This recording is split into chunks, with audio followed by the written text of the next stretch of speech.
जय भीम नमो बुद्धाय. बघूया बातमीपत्रातल्या आजच्या घडामोडी. श्रीलंकेतील भंते यश थेरो यांचा भारत दौरा सध्या सुरू आहे. या दौऱ्यात त्यांचे खामगाव शहरात प्रवचनाचे आयोजन करण्यात आले होते. शंकरनगर भागातील प्रवज्जा बुद्ध विहारात यावेळी त्यांनी प्रवचन दिले असून सध्याची जागतिक परिस्थिती पाहता मोठी युद्धजन्य परिस्थिती निर्माण झाल्याचं पाहायला मिळत आहे. त्यामुळे जगाला तथागत बुद्धांनी सांगितलेल्या अहिंसेचा मार्ग अवलंबावा लागेल. जगाला युद्धाची नाही तर बुद्धाची गरज असल्याचं त्यांनी आपल्या प्रवचनातून उपस्थितांना पटवून दिलं. ये प्रवज्जा बुद्ध विहार में आकर हमें बहुत अच्छा लगा. ये रमाई नगर में और हम श्रीलंका से आए हैं और बहुत ही सुंदर लगा आप लोग से मिलकर, इधर लोग देखकर. और हम बुल्डाना में एक सुंदर बुद्ध विहार बनाने जा रहे हैं, तो इसके लिए भी आपको स्वागत है. आइए. और सच में इधर खामगांव के जो आसपास के लोग देखकर हमको इतना प्रसन्न लगा, कह नहीं सकते. हमारे बाबा साहेब अम्बेडकर जी कोटि कोटि शुक्रिया और आप सभी लोग को बहुत बहुत पुण्य. आप लोग सुखी हो, मंगल हो, कल्याण हो करके आशीर्वाद है. नमो बुद्धाय. शिवसेना पक्षप्रमुख उद्धव ठाकरे आणि खासदार संजय राऊत यांनी आज भाजपवर रोखठोक टीका करत जोरदार राजकीय हल्लाबोल केला आहे.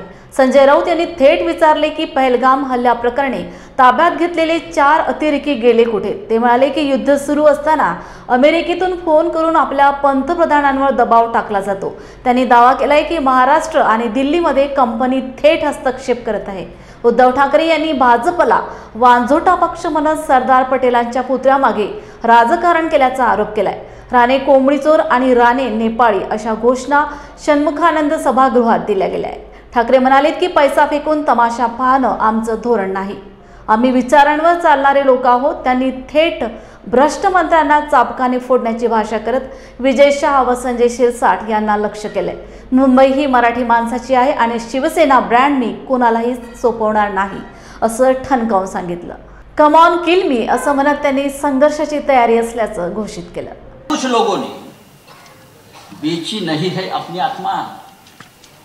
अभी कुछ लोगों ने बेची नहीं अपनी आत्मा. ये पतन का सिलसिला कुछ और चलना चाहिए. फूल बनकर जो जिया वो यहां मसल गया. फूल बनकर जो जिया वो यहां मसल गया. जिस्म को फौलाद के साचे में ढलना चाहिए. चिंता हो जब तुम्हारा हक कोई, चिंता हो जब तुम्हारा हक कोई, उस वक्त आंख से आंसू नहीं शोला निकलना चाहिए. ही शिवसैनिकांसाठी प्रेरणा. आपण चिडलं पाहिजे, आपण संतापलो पाहिजे. आणि हा संताप आणि चीड अन्यायाविरुद्ध आहे. आमच्यावर झालेल्या अन्यायाविरुद्ध आहे. निवडणूक आयोग ठरवू शकत नाही, अमित शहा ठरवू शकत नाही शिवसेना कोणाची आहे. उद्या आम्ही ठरवू. अमित शहा या देशात राहील की देशाच्या तुरुंगात राहील. जय हिंद, जय महाराष्ट्र. आम्ही काय करू? घे, आमच्याकडे आहेत, घ्यायची रे घे. किती पाहिजेत? कारण भारतीय जनता पक्ष असाच आहे.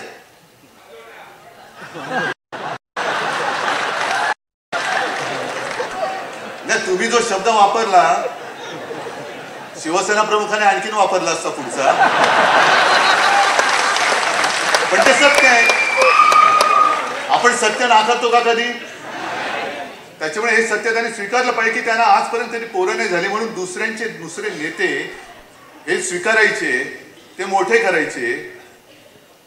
म्हणजे दुर्दैव असं की ज्या सरदार वल्लभभाई पटेलांनी संघावरती बंदी आणली होती त्याच पटेलांना नेता म्हणून त्यांचा जगातला सर्वोत्तम म्हणजे सगळ्यात उंच पुतळा बांधण्याची पाळी यांच्यावरती आली. हे यांचं कर्तृत्व. आणि आपल्याला शिकवत आहेत हिंदुत्व. ठीक आहे, आजच्या सुद्धा आपल्या वर्धापन दिनावरती भाजपची काही पाडलेली बेडकं ही डराडोरा करतील.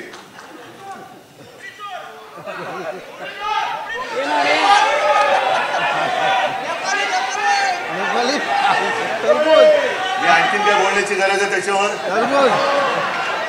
कारण ह्याच हॉलमध्ये शिवसेना प्रमुखांचं ते गाजलेलं भाषण आहे, तर ती आठवण झाली तरी पुरे.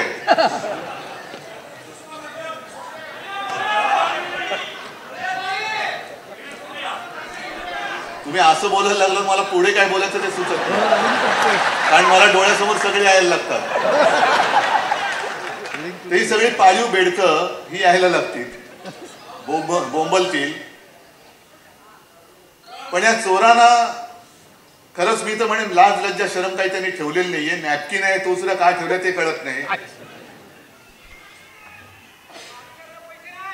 असा हा भाजपा म्हणजे ज्याचा उल्लेख माझ्या मते आधी पण भास्करराव तुम्ही बोलत होता, अंबादासने केला असेल, संजय राऊतांनी तर केलाच. पण विशेषतः अंबादास तुमचं कौतुक करायचं आणि माझ्या मराठवाड्यातल्या सगळ्या सैनिकांचं कौतुक करायचंय. कारण तुम्ही एक वस्तुस्थिती ही जनतेसमोर आणली. क्या हुआ तेरा वादा.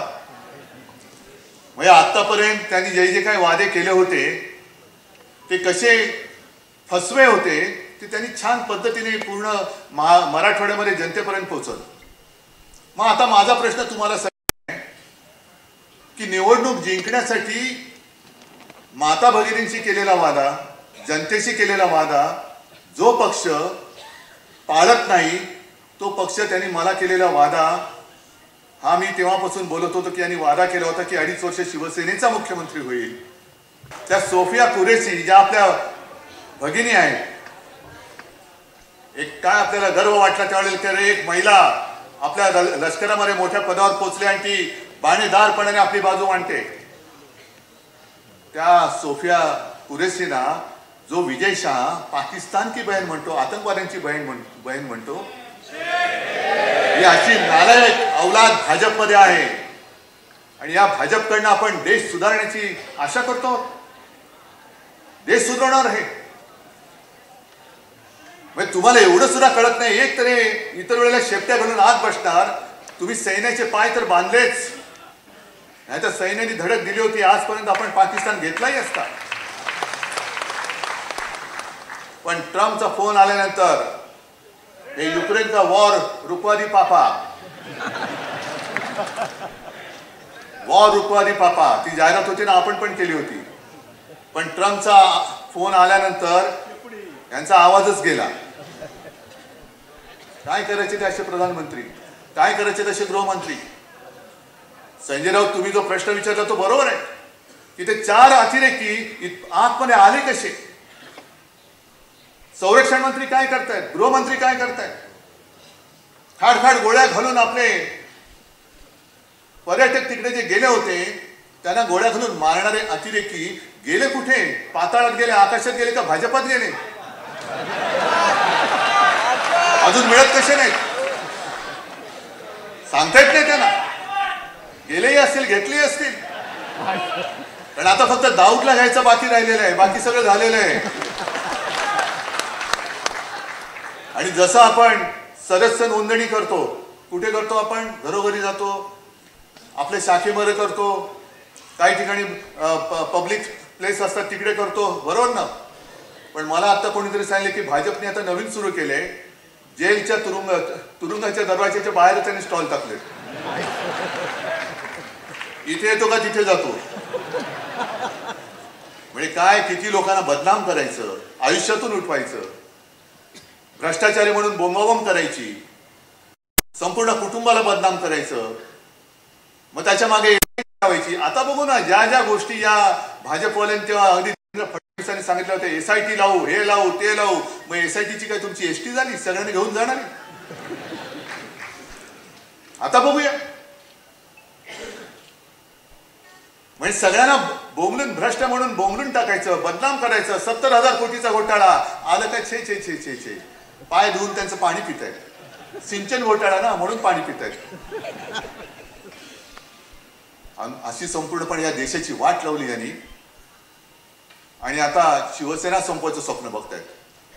अरे तुम्ही किती स्वप्न बघा, शिवसेना तुम्हाला संपवून तुमच्या सगळ्या भ्रष्टाचारांना खतम करून तुमच्या हातावरती न्याय बजावला तर शिवसेना म्हणून नाव सांगा. आदित्यने आवाज उठवल्यानंतर तो स्थगित केला, रद्द नाही केला, स्थगित केला.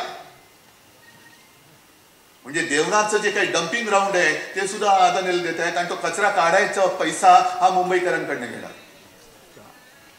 म्हणजे अदानीला सगळं फुकट देऊन टाकतायत, पिळतायत सामान्य माणसाला. आणि पुन्हा आपल्या आपल्यात लढाई करून अदानी मोकाट सुटलाय. ही लढाई केवळ उद्धव ठाकरेची नाहीये, शिवसेनेची नाहीये. 1960 साली ज्या मराठी माणसाने बलिदान देऊन रक्त सांडून ही मुंबई आपल्याला मिळवून दिली, त्या रक्ताची शपथ घेऊन ही मुंबई आम्ही आमच्यापासून तोडू देणार नाही, मुंबईचं महत्व खतम करू देणार नाही. म्हणून जर आपण उभे राहिलो तरी मुंबई वाचेल. आहेत आता बातम्या सगळीकडे चालू आहेत. काय होणार, कसलं नाही होणार, का होणार की नाही होणार कळेल ना. जे यांच्या मनात आहे आणि राज्याच्या मनात आहे तेच मी करेन.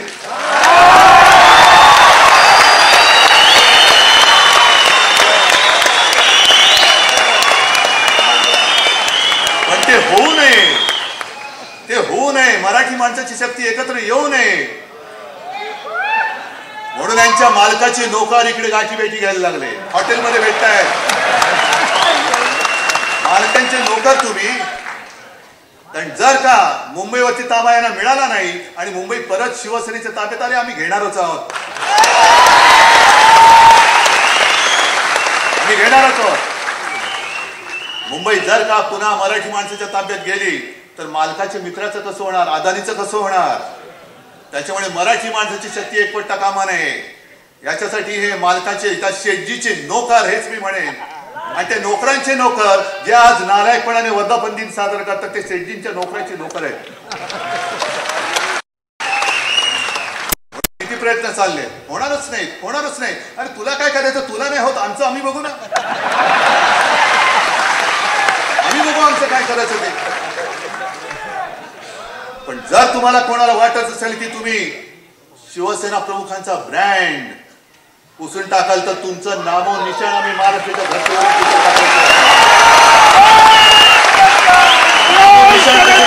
भाजपच्या या महाराष्ट्रातून यासाठी तयारी उभा आहे. तुमची तयारी काय मला कल्पना नाही. एकच आठवण सांगतोय, माझी तयारी मी सांगतो. 92-93 साली जेव्हा दंगा भडकला होता देशद्रोह्यांच्या विरुद्ध, तुम्हीच सगळे शिवसैनिक रस्त्यावरती उतरला होतात आणि छातीचा पोट करून मुंबई वाचवली होती. तेव्हा एक व्यक्ती आली होती बाळासाहेबांकडे, बाळासाहेब आता बस झालं, आता पुरे झालं. आता ती कोण व्यक्ती मी सांगत नाही, आज आहे ती हयात. आणि बाळासाहेबांनी सांगितलं की अरे एक पिक्चर मी पाहिला प्रहार नावाचा. कोणाचा, नाना पाटेकर. किती जणांनी पाहिलाय, आहे ना. त्याच्यामध्ये नाना पाटेकर त्या गुंडांसमोर उभा राहतो आणि त्यांना सांगतो कम ऑन किल मी. तसं आम्ही या गद्दारांच्या समोर उभा आहे आणि सांगतोय कम ऑन किल मी. असेल मात्र या अंगावर, आता अंगावर येणार असाल तर एक गोष्ट नक्की करा. अमिताभ बच्चनचा तो पिक्चर होता ना, ॲम्ब्युलन्स घेऊन यायचा. अंगावर माझ्या येणार असेल तर ॲम्ब्युलन्स घेऊन यायची, पण येताना सरळ या, जाताना आडवे होऊन जा. जय हिंद, जय महाराष्ट्र.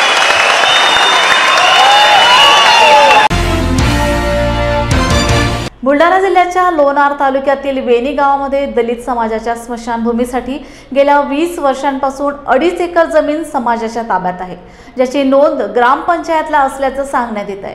समाजाने या जागेवर झेंडा लावून कुंपण केलं आहे. मात्र सरपंच सचिव यांनी याच जागेतील 1 गुंठा जमीन गावातील व्यक्तीच्या नावावर केल्याचा आरोप महिलांनी केला आहे. हे अतिक्रमण काढण्यात यावं, जमिनीवर केलेलं कुंपण आणि झेंडा कायम ठेवावा या मागणीसाठी 23 महिलांचे गेल्या 9 दिवसांपासून बुलढाण्यात अन्नत्याग आंदोलन सुरू आहे. प्रशासनाने आंदोलनाची दखल न घेतल्याने आज पॅन्थर सेनेचे भाई दीपक केदारे आक्रमक झाले आहेत. वेणी गावात खैरलांजीसारखी तणावग्रस्त परिस्थिती असून जिल्हा प्रशासन गप्प मूग गिळून आहे असा आरोप केदार यांनी केला आहे. तातडीने पोलीस प्रशासन व जिल्हा प्रशासनाने दखल घेत स्मशानभूमीचा प्रश्न निकाली काढावा, अन्यथा आम्हाला वेगळी भूमिका घ्यावी लागेल असा इशारा भाई दीपक केदार यांनी दिला आहे. आज 8-9 दिवस झालं उपोषण सुरू आहे. बौद्ध महिला आहेत अन्नत्याग उपोषण करतायत. अनेक महिला ॲडमिट झालेल्या आहेत. त्यांच्या वेणी गावामध्ये खैरलांजी सारखी घटना घडण्याची शक्यता नाकारता येत नाही. हत्याकांड होण्याची शक्यता नाकारता येत नाही. जातीवादातून निळ्या झेंड्याला आणि स्मशानभूमीला विरोध होतोय आणि या मागणीसाठी भयभीत झालेल्या बौद्ध समाजाच्या जवळपास 20 ते 30 महिलांनी बुलढाण्याच्या या ठिकाणी आंदोलन सुरू केलेलं आहे। आज अनेक महिला ऍडमिट आहेत आणि बुलढाण्याचे जिल्हाधिकारी यांना दलित महिलांना येऊन भेटायला काय नेमकं वाटतंय हा प्रश्न आम्हाला पडायला लागलाय। ते 2 वेळा त्या शिष्टमंडळाला ते कार्यालयात बोलवतात पण या ठिकाणी येऊन भेटत नाहीत। ते आता उपोषण सोडण्याच्या सुद्धा तयारीत आहेत पण तरी सुद्धा त्यांना आश्वासन द्यायला सुद्धा कलेक्टरला इथं येऊ वाटत नाही। याचा आम्ही निषेध करतो की जिल्हाधिकारी कॅबिन मध्ये बसून उपाशी असलेल्या आंदोलक महिलांना इथं या इथं बोला अशा पद्धतीने जी काही भूमिका आहे त्याचा आम्ही या ठिकाणी निषेध करतो। आणि या गंभीर प्रश्नाच्या ज्या ज्या मागण्या आहेत, एकतर झेंडा काढायला तहसीलदार गेल्यानंतर केवळ डॉक्टर बाबासाहेब आंबेडकरांचा विजय असो म्हणला म्हणून या महिलांवर आणि तरुणांवर म्हणजे जवळपास 30 जणांवरती गंभीर स्वरूपाचे गुन्हे दाखल केले। शिकणाऱ्या तरुणांचं आयुष्य बर्बाद केलं। सरपंच ग्रामसेवक जातीवादी भूमिकेतून त्या ठिकाणी काम करतायत आणि त्यातून तिथं दलित अत्याचाराची हत्याकांडाची मोठी घटना होण्याची शक्यता नाकारता येत नाही। हे गुन्हे मागे घेतले पाहिजेत। निळा झेंडा कायम राहिला पाहिजे। स्मशानभूमीची जागा मिळाली पाहिजे आणि आंदोलकांना सन्मानपूर्वक वागणूक देण्याचं काम बुलढाणाच्या जिल्हाधिकारी किरण पाटील साहेब यांनी केलं पाहिजे। आज आम्ही एवढ्या 400 किलोमीटर लांबून येऊन त्यांना आवाहन करतोय की आंदोलकाशी चर्चा करा तर ते म्हणतात कॅबिन मध्ये या। मी कॅबिन मध्ये बसलोय। आज राज्यभर आम्ही आंदोलन करतो, उपोषण करतो। पहिला अनुभव आहे आम्हाला की बुलढाण्यामध्ये अशा पद्धतीने सुरू आहे। हे कुणाच्या इशाऱ्यावरती सुरू आहे? इथं राजकीय पाठबळाशिवाय यांच्यावरती अत्याचार झालेला नाही अशी गंभीर स्थिती आहे। म्हणून आज मी या पीडित कुटुंब सगळ्या समाज बांधवाला भेटायला आलोय, त्यांचा आवाज राज्यव्यापी करायला आलोय आणि यापुढे जर त्यांच्यावर अन्याय झाला तर पॅन्थर स्टाईल उत्तर दिल्याशिवाय आम्ही राहणार नाहीत। पोलीस प्रशासनाने आणि जिल्हाधिकाऱ्यांनी तात्काळ गावामध्ये शांतता कमिटीची बैठक घ्यावी आणि तिथं शांतता राहील, सामाजिक सलोखा राहील, दलित समाज सुरक्षित राहील याचा असणारा ते प्रयत्न करतील अशी त्यांच्याकडून आम्ही आज अपेक्षा बाळगतोय। आणि थोड्या वेळात या ठिकाणी त्यांनी जर रिस्पॉन्स नाही दिला तर हे आंदोलन राज्यव्यापी केल्याशिवाय आम्ही शांत बसणार नाही।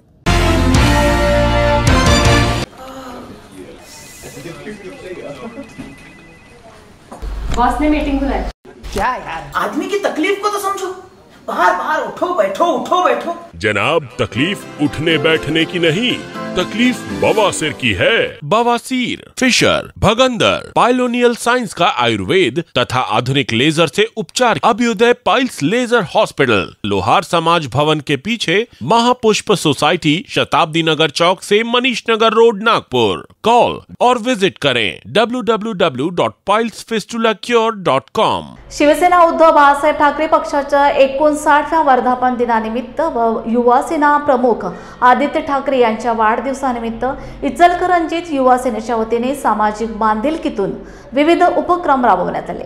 शिवसेना जिल्हा प्रमुख संजय चौगुले यांच्या प्रमुख उपस्थितीत गोशाळेत गोमातेला चारा वाटप करून गरजू नागरिकांना मोफत शिवभोजन थाळीचे वितरण व IGM हॉस्पिटलमधील रुग्णांना ताज्या फळांचे वाटप करण्यात आले।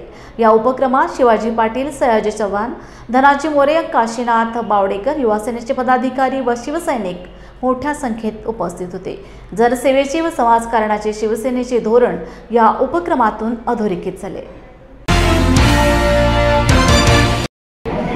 शिवसेनेच्या 59व्या वर्धापन दिनानिमित्त इचलकरंजी युवा सेना एक अतिशय स्तुत्य उपक्रम, बाळासाहेबांना अभिप्रेत असणारं 80% समाजकारण आणि 20% राजकारण, आज सकाळपासूनच हा वेगवेगळ्या पद्धतीनं जे काही कार्यक्रमाचं नियोजन आहे त्याच्यामध्ये गायींसाठी चारा दिलेला आहे। या IGM रुग्णालयामध्ये आपण फळं वाटप केले आहे। आज शिवभोजनमधून लोकांसाठी मोफत जेवणाची व्यवस्था केली आहे। आज वृद्धाश्रमामध्ये धान्य वाटप करतोय। अशा अनेक कार्यक्रम या माध्यमातून युवा सेनेच्या इचलकरंजीच्या माध्यमातून जे चाललेले आहेत ते अतिशय स्तुत्य आहे। मी संपूर्ण युवा सेनेच्या टीमला, शिवसेनेच्या परिवाराकडून आणि संपूर्ण शिवसेनेकडून मनापासून शुभेच्छा देतो। जय हिंद, जय महाराष्ट्र। क्या हुआ बहू? माँ, पाइल्स की बहुत तकलीफ हो रही है। तो तुम गुदरोग सर्जन के पास क्यों नहीं गई? देखो, जैसे हार्ट के लिए हार्ट स्पेशलिस्ट, ब्रेन के लिए ब्रेन स्पेशलिस्ट, तो पाइल्स के लिए पाइल स्पेशलिस्ट क्यों नहीं? स्त्री हो या पुरुष, टॉयलेट में तकलीफ केवल पाइल्स ही नहीं और भी कई प्रकार के गुदरोग तथा कैंसर भी हो सकता है। इसीलिए इसकी प्रत्यक्ष जांच जरूरी है। ठीक है माँ, पर जांच के लिए हम जाएंगे कहाँ? वही काले आयुर्वेदिक पाइल्स हॉस्पिटल में। लेकिन माँ, प्रेगनेंसी में पाइल्स की दवाइयाँ? प्रेगनेंसी में आयुर्वेदिक दवाइयाँ सुरक्षित होती है। जनहित में जारी काले आयुर्वेदिक पाइल्स हॉस्पिटल, औषधि चिकित्सा तथा सर्जरी ट्रीटमेंट उपलब्ध। हमारा पता उमरेड रोड, दिघौरी बस स्टॉप के पास, नागपुर। अधिक जानकारी के लिए वेबसाइट पर जाएं kalepailshospital.com।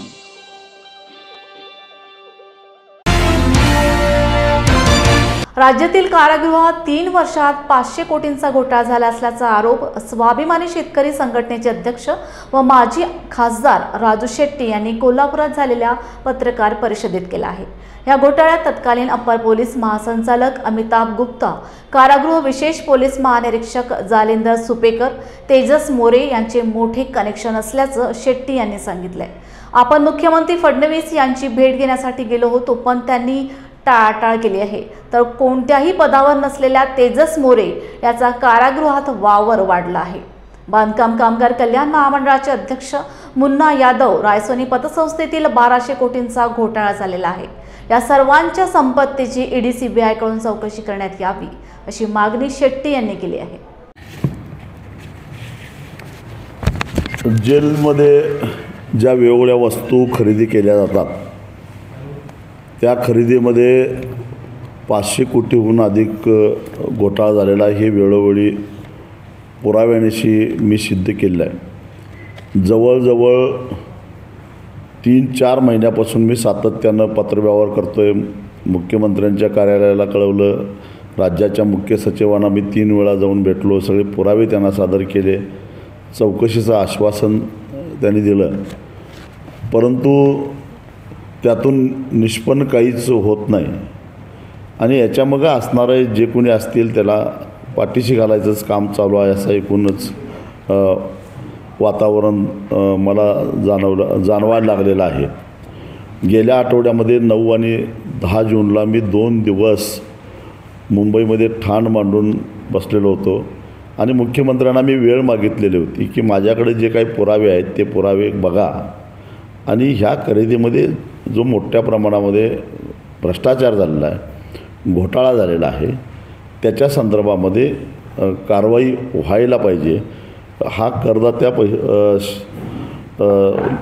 जनतेचा पैसा आहे आणि त्याची उधळपट्टी कशा पद्धतीनं चालू आहे याची सखोल चौकशी होणं गरजेचं आहे। सुरुवातीच्या काळामध्ये राज्याच्या मुख्य सचिव सुजाता सौनिक यांनी उत्साह दाखवला, त्यांनी स्वारस्य दाखवलं, परंतु मागच्या आठवड्यामध्ये मी जेव्हा त्यांना भेटलो त्यावेळी त्यांनी मला सांगितलं की चौकशीचे आदेश मी दिलेले आहेत आणि जे काय असेल ते आता वरिष्ठच निर्णय घेतील।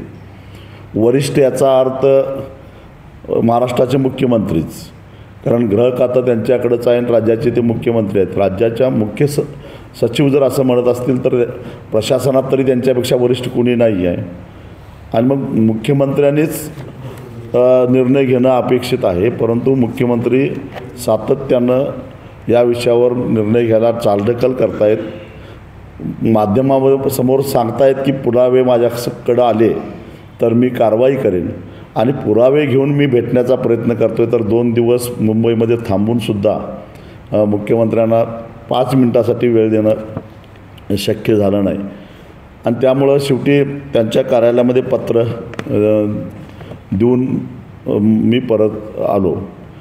हे असं का होतं तर याचं कारण आहे, यातला जो मुख्य ठेकेदार आहे सुनील झंवर, जो खरं तर कुठल्याही सरकारी कार्यालयामध्ये पुरवठा करण्याच्या संदर्भामध्ये अपात्र असलेला माणूस आहे। कारण जळगावच्या प्रसिद्ध अशा रायसोनी पतसंस्था घोटाळा जो 1200 कोटीचा होता त्यातला हा आरोपी आहे आणि जवळजवळ 1.5 वर्षाहून अधिक काळ तो तुरुंगामध्ये होता। त्याला मेरिटवर बेल मिळाला नाही, तर लॉकडाऊनच्या काळामध्ये कैद्यांना जेलमध्ये ठेवणं धोकादायक आहे या कारणासाठी त्याला त्या काळामध्ये बेल मिळालेला होता। तो कुठल्याही प्रकारचा पुरवठा करू शकत नाही, कारण याच्यापूर्वी महिला बालकल्याण विभागाला त्यानं ज्यावेळी टेंडर भरलेलं होतं त्यावेळी वेगवेगळे गुन्हे दाखल झाल्याच्या कारणामुळं त्याला महिला बालकल्याण विभागानं अपात्र ठरवलं होतं, त्या लिस्टमध्ये तो आहे. असं असताना सुनील झव्वर असेल किंवा त्याच्याबरोबर अजून 2-3 भुतडासारखे लोक असतील, त्या म्हणून हा जो जेलला माल पुरवठा करायचा जो काय ठेका घेतला आहे, दर पंचतारांकित हॉटेलपेक्षाही जास्त, परंतु प्रत्यक्षामध्ये जो पुरवठा केला जातो तो अत्यंत निकृष्ट दर्जाचा, अगदी हातगाड्यावर मिळतो त्याच्यापेक्षा निकृष्ट दर्जाचा. आणि त्याच्या संदर्भामध्ये सुद्धा वेगवेगळ्या जेल सुपरिटेंडेंटनी दिलेले पत्रसुद्धा आम्ही शासनाच्या निदर्शनास आणून दिलं की याच्यामध्ये निकृष्ट आहे, वास मारलेला आहे, कुजलेला आहे, आरोग्याला अपायकारक आहे. असं असतानासुद्धा त्याच्यावर काही कारवाई झाली नाही. हे कशामुळं होतं याचा शोध घेण्याचा प्रयत्न केला. याच्यामध्ये जे मुख्य सूत्रधार आहेत, तत्कालीन जे तुरुंग अधीक्षक होते, महासंचालक होते अमिताभ गुप्ता आणि ADJ जालेंदर सुपेकर, या दोघांच्या बरोबरच इतरही अनेक अधिकारी त्याच्यामध्ये आहेत. आणि एवढ्यावर हे प्रकरण थांबलं नाही, तर या सगळ्यांच्या वतीनं शासनाकडं सरकारमधील असणाऱ्या उच्चपदस्थांशी ज्याची सलगी आहे असा तेजस मोरे नावाचा एक ग्रस्त आहे. त्याचा फोटो जालेंदर सुपेकर आणि या दुसरा जो ग्रस्त दिसतोय तो तेजस मोरे आहे. हा तेजस मोरेसुद्धा कुणी सामान्य माणूस नाही आहे. तर एका बँकेला फसवलं म्हणून पिंपरी पोलीस स्टेशननं त्याला अटक केलेली होती. मग बराच काळ तो जेलमध्ये होता आणि कोर्टानं त्याला पासपोर्ट तपास अधिकाऱ्याकडे जमा करण्याच्या अटीवर पुणे शहर कोर्टाच्या परवानगीशिवाय सोडायचं नाही या अटीवर त्याला जामीन दिलेला होता. असा हा तेजस मोरे, याचा मुक्त संचार सगळ्या महाराष्ट्रातल्या सगळ्या जेलमध्ये, ADG ऑफिस पुण्याचं असेल किंवा मुंबईचं असेल, इथं मुक्त त्याचा वावर असतो. आणि मी जे आरोप करतो आहे ते जर खोटा असतील तर जेल प्रशासनानं त्यांच्या कार्यालयाचे TV फुटेज प्रसारित करावेत. आणि त्याच्यामध्ये हा तेजस मोरे जेलच्या कार्यालयामध्ये काय काम आहे याचं? हा आता पूर्वीचा आरोपी असला तरी आता हा जेलमध्ये नाही आहे, पॅरोलवर सुटलेला नाही आहे, हा कुठल्या संविधानिक पदावर नाही आहे आणि हा ठेकेदारही नाही आहे. मग हा प्रत्येक जेलमध्ये जाऊन हा तेजस मोरे काय करतोय?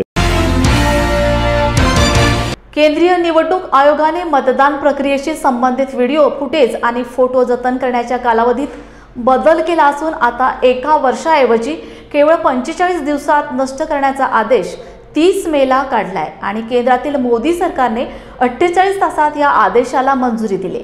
निवडणूक प्रक्रियेतील माहिती जाणून घेण्याचा अधिकार प्रत्येक मतदाराला असतो, परंतु केंद्रीय निवडणूक आयोग आणि केंद्रातील भाजपा सरकारच्या या निर्णयामुळे सर्वसामान्य जनता मतदान प्रक्रियेपासून वंचित राहील, असा आरोप काँग्रेसचे माजी प्रदेशाध्यक्ष नाना पटोले यांनी आयोजित पत्रकार परिषदेत केलाय. निवडणूक आयोगाने 30 मेला एक अधिसूचना जाहीर केली, म्हणजे पत्र दिलं सगळ्या राज्याच्या निवडणूक आयोगाला आणि सांगितलं की आता जे CCTV आपले जे व्हिडिओ फुटेजेस असतात आणि जेवढे काही दस्तावेज असतात निवडणुकीचे ते सगळेच्या सगळे 45 दिवसामध्ये त्याला डिस्ट्रॉय करायच्या पद्धतीचं एक पत्र निवडणूक आयोगाने सगळ्या राज्याच्या निवडणूक आयोगाला पाठवलेला आहे. आपलं हा जो सगळा कालावधी होता या कालावधीचं जे पहिल्यापासून आपलं जे चालत होतं तो कालावधी मोठा होता. वर्षानुवर्ष हे जे सगळे निवडणुकीच्या प्रक्रियेतले दस्तऐवज त्याला स्टोअर करून ठेवावं लागत होतं आणि स्टोअर करून जेव्हा जेव्हा या सगळ्याबद्दलची जे कोणी ऑब्जेक्शन घेतलेत, मग तो सामान्य व्यक्ती असो या उमेदवार असो, ते मान्य कोर्टाला ते सादर करावं लागत होतं. आता निवडणूक आयोग, मुख्य निवडणूक आयोग असं म्हणतो की हे जे सामान्य लोक ज्याचा निवडणुकीशी संबंध नाही अशा लोकांना हे दस्तऐवज मागून याचा ते दुरुपयोग करतात असं त्या पत्रामध्ये उल्लेख त्यांनी केलेला आहे. या देशाचा मतदाता हा आपल्या मतांनी सरकार तयार करतो आणि या देशातल्या प्रत्येक व्यक्तीला जो मतदान करतो त्याला हे सगळं जाणून घेण्याचा अधिकार. निवडणूक प्रक्रिया ही प्रक्रिया नाही तर ही लोकतंत्रातली एक भिस्त आहे, म्हणजे पाया आहे आणि हा पाया मजबूत राहिला पाहिजे. यासाठी सामान्यातल्या सामान्य माणसाला याची माहिती घेण्याचा अधिकार आहे आणि तो आम्हाला संविधानाने दिलेला आहे. पत्रकारांनाही सुद्धा याची माहिती मागायची असेल तर त्यांनाही सुद्धा माहिती उपलब्ध करून दिली गेली पाहिजे. पण निवडणूक आयोगाची ही जी लाईन आहे की याचा दुरुपयोग केला जातो आणि ज्याचा निवडणुकीशी संबंध नाही तोही सामान्य व्यक्ती मागतो आहे. म्हणजे निवडणूक आयोगाचं नेमकं या लोकशाही व्यवस्थेच्या बद्दलचं मत काय हे जाणून घेण्याचं काम आता आम्ही करणार आहोत आणि निवडणूक आयोगाने त्याला उत्तर दिलं पाहिजे. एक, निवडणूक आयोग, आपल्या लक्षात असेल की हरियाणाच्या, आपल्या महाराष्ट्राच्या निवडणुकीच्या पहिल्या हरियाणाच्या निवडणुका झाल्या आणि हरियाणामध्ये सुद्धा लोक मान्य हायकोर्टात गेलेत. पंजाब हरियाणाच्या हायकोर्टाने निर्णय दिला की तातडीनं CCTV फुटेजेस जे त्याला आपण जे निवडणूक आयोग ज्यावेळेस मतदानाच्या प्रक्रियेमध्ये जे काही फुटेजेस गोळा करतात ती सगळी फुटेजेस उपलब्ध करून द्यावी अशा पद्धतीचा आदेश 9 डिसेंबरला हरियाणा आणि पंजाब मान्य हायकोर्टाने दिलेला होता. पण निवडणूक आयोगाने मान्य हायकोर्टाचं न मानता त्यांनी केंद्रीय न्यायिक मंत्रालयाकडे पत्र दिलं आणि सांगितलं की आम्हाला याच्यामध्ये सुधारणा करून द्या. रूल 93 प्रमाणे या सगळ्या घटनात्मक अधिकार हे जनतेसाठी होते, विरोधी पक्षांसाठी होतं, सगळ्यांसाठी होतं. पण रूल 93 बदलवण्याची भूमिका माननीय निवडणूक आयोगाने घाईघाईनं माननीय पंजाब हरियाणाच्या हायकोर्टाच्या नंतर केली आणि आपल्याला माहितीसाठी आणि आश्चर्य असं लागेल की 48 तासात केंद्रीय सरकारने, मोदीच्या सरकारने निवडणूक आयोगाच्या पत्र आल्या आल्या रात्र दिवस एक करून 48 तासामध्ये रूल 93चा बदल केला. त्याच्यातले 6 पॉईंट बदलवले आणि त्या आधारावर अधिसूचना केंद्र सरकारने काढून निवडणूक आयोगाला दिली आणि निवडणूक आयोगाने ही जे 30 मेला जे पत्र जे आज संपूर्ण राज्याच्या निवडणूक आयोगाला दिलेलं आहे, म्हणजे केंद्र सरकार आणि निवडणूक आयोग या दोघांचंही संगनमत त्याच्यामध्ये आहे हे त्याच्यातून स्पष्ट होतं. जय भीम इंडियाच्या बातमीपत्रात वेळ झाली इथेच थांबण्याची. पुन्हा भेटूया ताजा घडामोडी घेऊन. जय भीम.